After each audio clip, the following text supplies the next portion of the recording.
Welcome into the NFL Every Game on the Board podcast with our first guest up here, Hakeem Prophet at Skee Prophet on Twitter, my friend right here in Las Vegas, Nevada. Skee, welcome in. How you feeling? I'm good, Drew. I think I had a slightly winning week last week, so I'm looking forward to keeping it going. I think I've been doing pretty well on totals, so I'm going to focus on that today. Pretty well is an understatement, up over 70% this year in totals. So it's a short sample size, but he's seeing it well, guys. So check him out, WagerTalk.com, Skee Prophet, Hakeem Prophet on the website. We are doing the top half of the card here, guys. The two games on Thanksgiving Day. One of them, unfortunately, canceled. That would be from this section. And then the top half of the Sunday card here with Skee. So starting off top of the card, Skee, 1-2-1, 1-2-2, Houston at Detroit. We're seeing the Detroit Lions as the +3 home underdogs in this one, Skee, with a total of 51 in the Motor City. Yeah, and this is another game that they're going to be without Galladay, without Okudah, and I'm just not really trusting Stafford and the Lions without those guys. I think the Texans had a pretty solid game. I think they'll be able to pass on this Lions D. I think they may be even able to run. They're not a great running team, but the run defense is so poor for both teams. Maybe we'll see a little success on the ground. If I'm playing this one, I know favorites usually do well on Thanksgiving.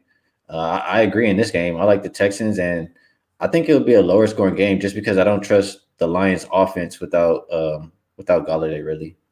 Yeah, and Skee, it's kind of an interesting, kind of tricky handicap in a sense in terms of Thanksgiving in this game. We do have a short week with the Houston side. One, they look good against New England. Deshaun Watson, making his case for one of the better quarterbacks in the NFL.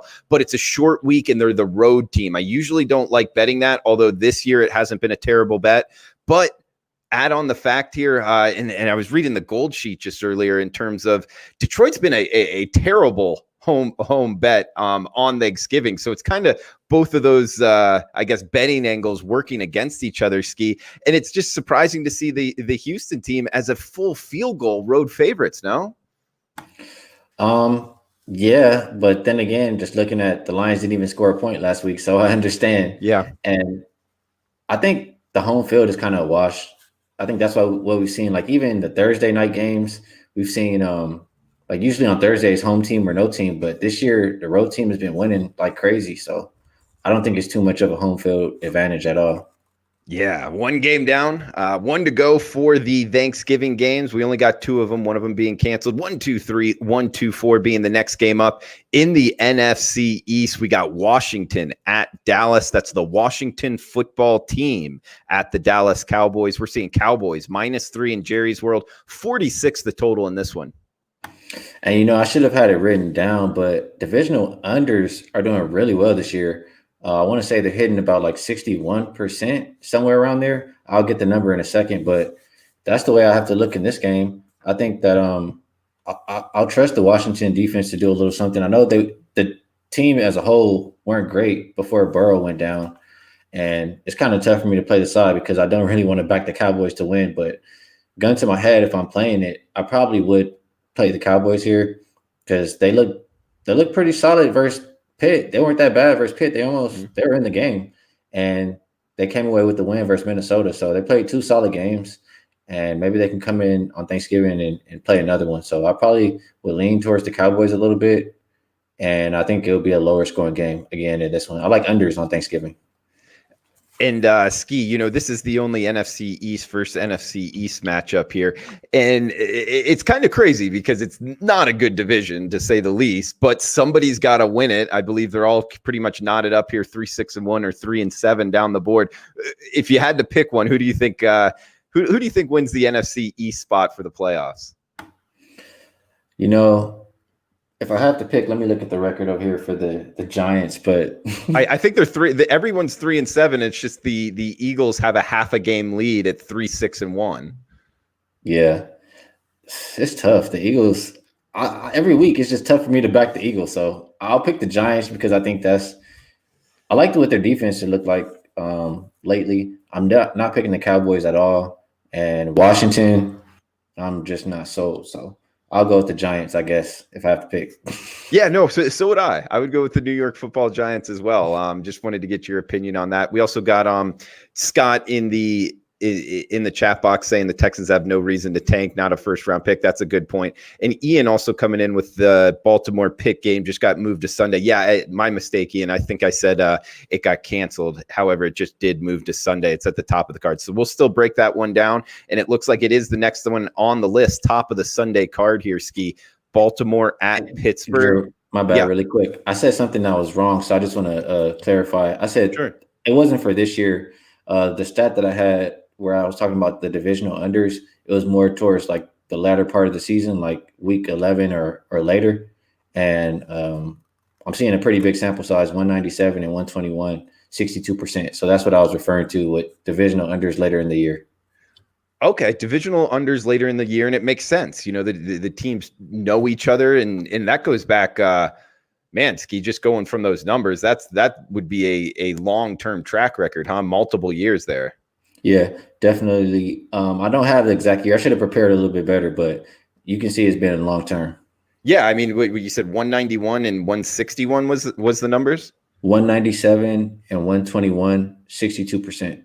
I mean, just doing the math, 4 teams in each division, and it's only week 11 or later. That's a multi-year. I won't even take a guess, but that's going back quite a ways. I would think anyway. But let's talk Baltimore, Pittsburgh here, top of the card on Sunday. 44.5 being the total here, Skee. We got Pittsburgh, the Steelers, taking some money, -4 mostly across the board here. Yeah, it kind of makes it a little bit tougher of a handicap now because are we going to get the guys back on the defensive line for the Ravens? Because if they do, that's going to help quite a bit. And are the guys going to come back from COVID? I don't know. So I was looking at this game just thinking that there would be a ton of guys missing, whether it be from COVID, injuries. If I have to look at it now, thinking maybe everybody's healthy, I probably would just look to play the under. I definitely trust Steelers defense. And I don't trust the Ravens to put up too many points. So I'll just go with the under. Looking towards the under. It's another divisional under too, so it can be applied with that trend. It's not a game that I'm going to feel too strong about now with just being changed up, but it fits that divisional under trend as well. Yeah, you're right. And it's already seeing some under money, 46 at the opener. So we're seeing as low as 44.5 at some of the sharper books. So some guys, heck, who knows, maybe looking at that trend of use. So we're seeing under money in Baltimore, Pittsburgh. Looks like Skee's leaning that way. Next game up, Skee, are Las Vegas Raiders. Maybe not yours. I guess technically my adopted home team here. Las Vegas at another city I used to live in, the Atlanta Falcons. We're seeing the Raiders -3 here in Mercedes-Benz, road favorites, 54 being the total in this one, Skee. Yeah, and you'll get Matt Ryan in a dome, I believe now. So, and both pass defense are not good. I think that you can get the Falcons to take advantage of the Raiders secondary and Raiders defense. And we've seen that the Raiders can put up points in bunches. They did it versus Kansas City. They've done it all year. So whether it be on the ground or through the air, I just think that both teams can take advantage of the poor pass defense. So I like this one to be an over game. You liking the over? Yeah, controlled atmosphere there in Atlanta, Mercedes-Benz. We're seeing as low as 54 being the total, mostly 54.5 in this one. I kind of like the Las Vegas Raiders side here, Skee. I mean, the Raiders have played strong. No doubt about it. This team, even the defense at times has stepped up, but offensively, they're able to move it. I would look to lay the 3 flat here against an Atlanta team that's very questionable, in my opinion. We got Arizona at New England up next. Kind of an interesting handicap here, Skee. Tricky almost. -2 in the hook. That's the Cardinals up in the Northeast. 50 being the total. Cardinals at the Patriots, Skee. Yeah, and Kyler Murray, I believe, is still a little banged up. I'm not sure how much he'll pass the ball or if he'll be too good at passing the ball because of it. So I know the Patriots want to run the ball. Cardinals have a pretty good run game too.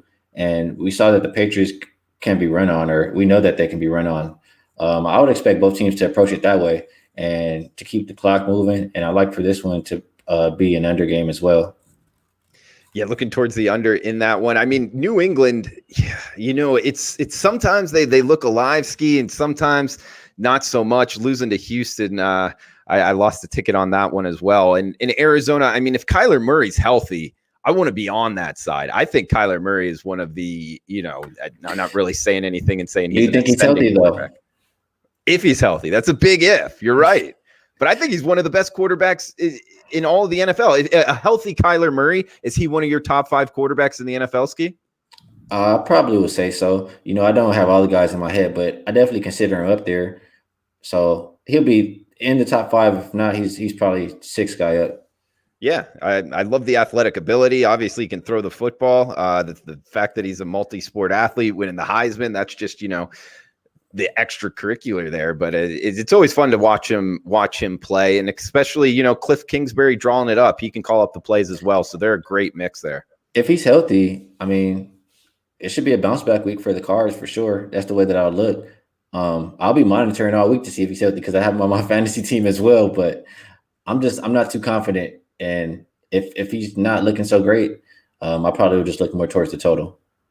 Okay, good stuff from Skee Prophet. Follow him on Twitter. A lot of people do, at Skee Prophet. Myself on Twitter, at Drew Martin Betts. Guys, if you're watching on replay, feel free to drop a comment below.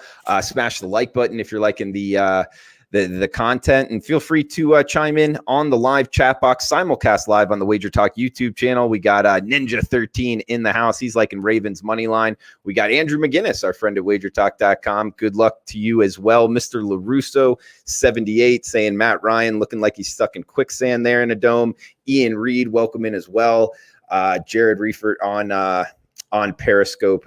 Shout out to you as well. Guys, we got about 3 games left in this section. Then we're going to bring in Tony Mejia for the closer of the NFL Every Game on the Board podcast. We got New York Football Giants in the NFC East here, Skee, at the Cincinnati Bengals. Talk about interesting handicaps. We got the quarterback issue here with the Bengals. They're catching 6 at home against an NFC East team. I mean, it's almost like we don't have backdoor Burrow, but whenever they were catching near a touchdown, I know you were one that put me on that. Look towards Cincinnati, Skee. 43 being the total. New York Football Giants at the Cincinnati Bengals, Skee. In this game, I have to change it up. There's no way that I don't think you can get me on the Bengals. Okay. Like you said, it's no backdoor Burrow. They've lost 5 of their last 6 games. I think who is it? Ryan Finley, quarterback. I'm not putting my money on it. I think the New York Giants, their defense has looked pretty solid. They won 2 in a row. They're 4-0 against the spread for their last 4. They're not usually laying points, but they'll probably be able to run the ball against this Bengals defense. And I don't see the Bengals offense putting up too many points. So I would roll with the Giants in this one. In Skee, I was talking last night. Joe Burrow, in the injury that he just had, I believe it was both his ACL and MCL. I guess there is the chance. Neither of us are doctors, but do you think he's the type of guy? I guess he's not the type of guy that only relies on his legs, although he does move around. He's obviously more so with his arm. How do you think his future prospects look here in the NFL coming back from injury? I haven't seen too many guys be so great after that. But then again, I probably haven't been watching football that long. But I think when I think of these injuries, I think of RG3, and I think of it's another couple of quarterbacks that I probably think got injured at that same field. So, and they weren't too great after. So, I hope he does well. I like Burrow. I think it's a tough injury. Yeah, and speaking of injuries like that, like a basketball player, if that happened to him, that would be huge, right, Skee? You wouldn't look for him to kind of be back to 100% really ever in his career, or sometimes you think that happens with the knee injury? I don't think he'll ever be back to 100%, but you can get really close. I know in basketball you get really close, but even like just for comparison, the guy has that kind of injury in basketball. I mean, granted, he's a younger guy, so he probably will be better. But if a guy has that injury in basketball, I'm not really expecting him to be the same player again. We'll see how that works for Kevin Durant, or we see Klay Thompson struggling with it. And sometimes when you have like a weaker leg like that, like I broke my leg, I have 2 broken bones in my leg. Your other leg, you try to do a little too much compensating for it, and you can get hurt that way too. So I hope he does well, and we'll just see. Yeah, for sure. And guys, check out Skee Prophet talking about basketball here. He's on a 7-2 EuroLeague run. So if you guys like betting some different leagues here, a little bit degenerate style, but still you can make some money. 7-2 run here. He puts up his plays, I believe, free on the WagerTalk website here. Check on the experts page, Hakeem Profit. He's 12-5, 71% NFL totals in 2020. And of course, in the NBA and WNBA, he knows those two sports as good as anybody out there. Skee, what else do you got going on at WagerTalk right now? I'm looking into this college basketball. I'm going to take it slow a little bit, but I'm going to be joining in on the Pac-12 and Mountain West. So you can be looking for me to do work on that. And also December 1st, I'll also take a look at the Women's Euro League. And then, of course, we'll finally have NBA back. And that's bread and butter for me. So I'm looking forward to that. Bread and butter for sure. And I texted you about it, but I ran into Russell Westbrook at the Win, man. He had his little entourage. He was a little taller than I expected, though, Skee. He was kind of towering over me. Yeah, towering over you. I know you're pretty tall too, but yes, I've seen him before. I've actually seen him at a party when he went to UCLA, but I guess I didn't really pay attention too much.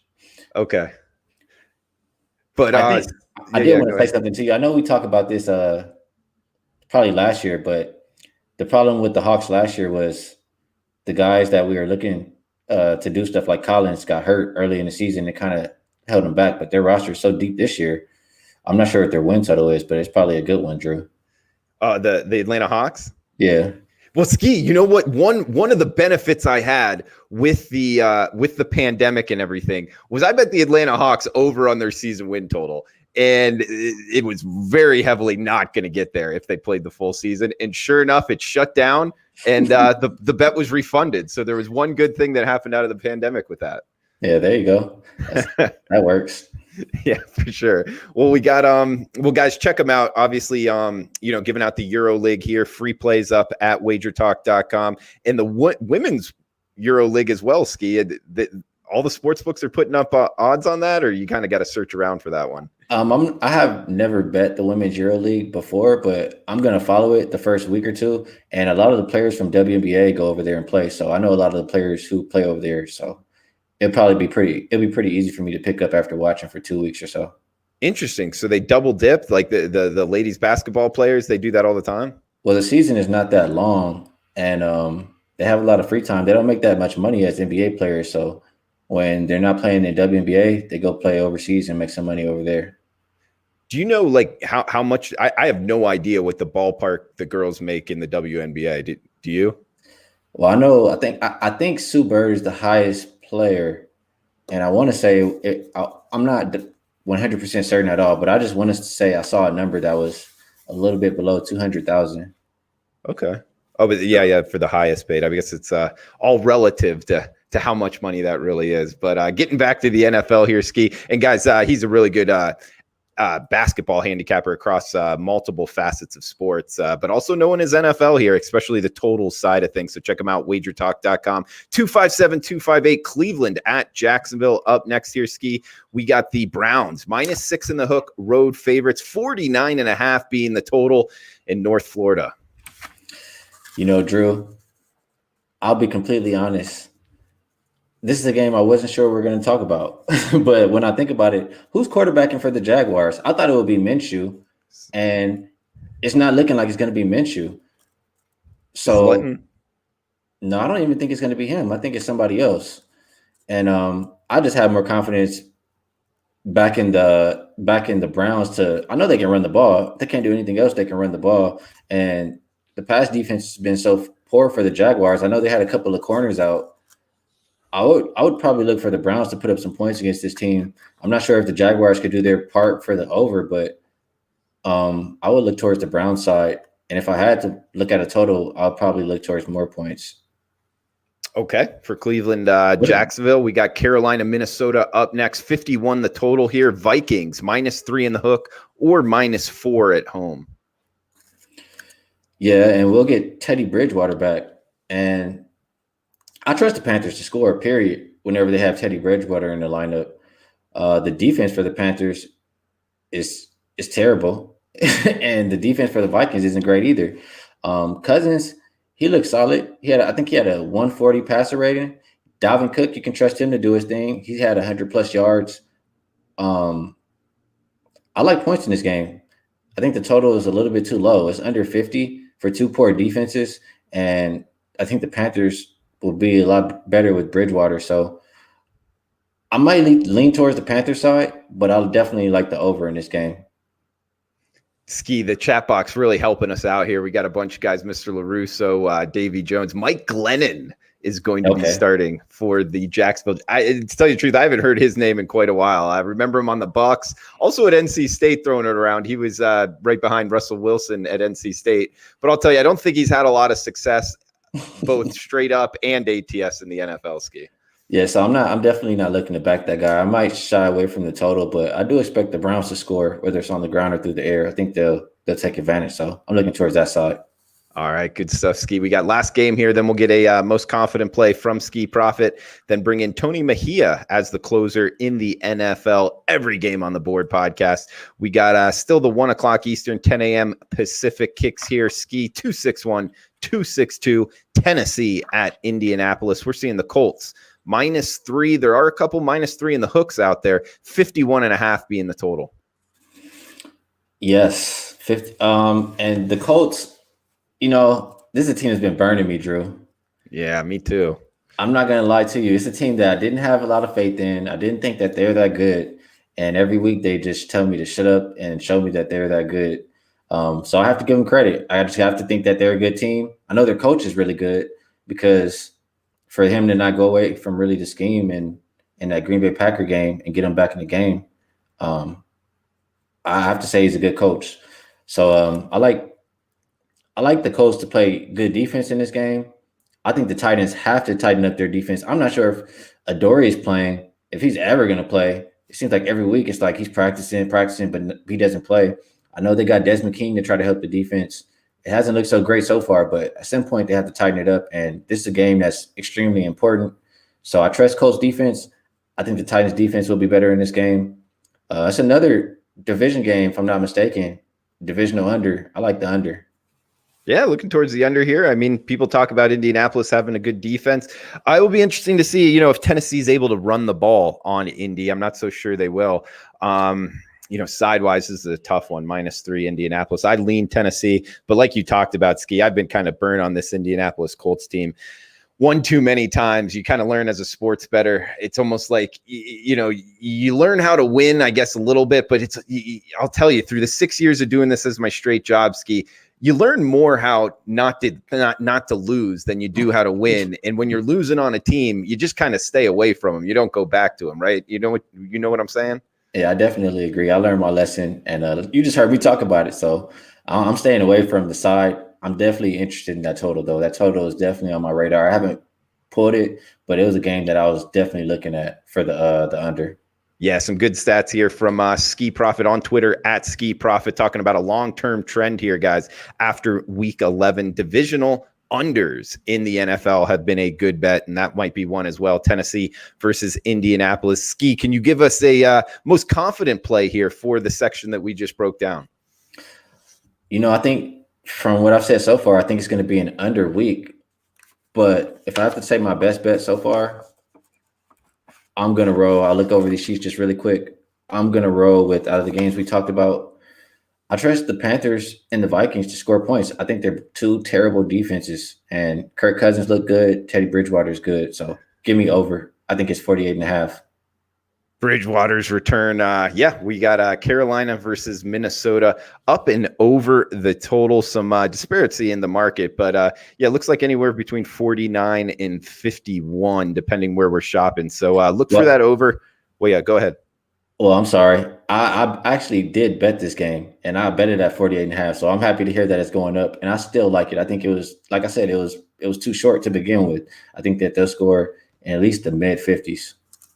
Okay. Well, we are seeing 51 flat out there, guys. So if you're wanting to jump on that, Carolina versus Minnesota, he's Skee Profit on Twitter at Skee Profit. Work at WagerTalk.com. Like we talked about, guys, the NFL total short sample size, but he's seen it really well, up over 70% on a 7-2 EuroLeague run. His NBA and WNBA very good as well when that comes back around. So follow him on Twitter at Skee Profit. Myself on Twitter at Drew Martin Betts. Guys, if you're watching on replay, feel free to drop a comment below. Please smash the like button. Skee, you want to throw out anything before we shut this down, man? Just great working with you. Great talking to you. Thank you, everybody in the chat, for watching and for helping out when I have a brain fart. So and I just appreciate everybody. So thanks for everything.